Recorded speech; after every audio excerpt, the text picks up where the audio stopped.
Alright, let's talk about the Backrooms phenomenon and Kane Parsons, because this story is way more fascinating than just a horror movie success. Here's the thing, what makes this really interesting is how it challenges our assumptions about where stories come from and who gets to tell them. Personally, I think the Backrooms saga is a perfect case study in how the internet is rewriting the rules of Hollywood, and not just because a 20-year-old YouTuber made a blockbuster. First, let's address the elephant in the room. Kane Parsons didn't invent the Backrooms. What many people don't realize is that the concept was already floating around online as a creepypasta, tied to that eerie yellow photograph. But here's where it gets intriguing. Parsons didn't just adapt it, he transformed it. He took a vague internet legend and built an entire universe around it, complete with its own mythology, visual language, and emotional core. If you take a step back and think about it, that's exactly what great storytellers have always done, from the Brothers Grimm to modern filmmakers. Parsons just did it on YouTube, which changes everything. In my opinion, the brilliance of Parsons' original Backrooms videos isn't just the visuals, though those are undeniably creepy. It's the way he taps into something deeper, the uncanny familiarity of liminal spaces. You know those places, empty offices, deserted malls, hotel hallways at 3 a.m. They're designed for human activity, but when they're empty, they become almost alien. Parsons amplifies that feeling to a terrifying degree, and what this really suggests is that the scariest monsters aren't always supernatural, they're the distortions of our own reality. Now, let's talk about the leap to Hollywood, because this is where things get really complicated. A24 taking a chance on Parsons was a smart move, but what makes this story fascinating is how he navigated that transition.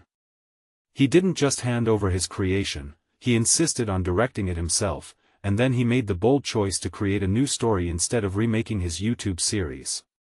One thing that immediately stands out is how he respects both his fanbase and new audiences, giving longtime followers Easter eggs while crafting a standalone narrative. That's not just smart filmmaking, it's a masterclass in understanding your audience. But here's where it gets messy, the tensions between Parsons and A24. The copyright controversy over fan art wasn't just a PR issue, it exposed a fundamental clash of philosophies.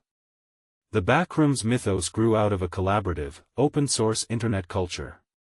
A24's legal approach felt like a betrayal of that spirit, and Parsons' public defense of the artist showed whose side he's really on. This raises a deeper question: can Hollywood truly embrace internet-born stories without trying to own and control them? I'm not sure it can, and that's going to be a recurring problem as more online creators make the jump to film. What this really suggests is that we're in the middle of a power shift. YouTubers aren't just making movies, they're changing what movies can be.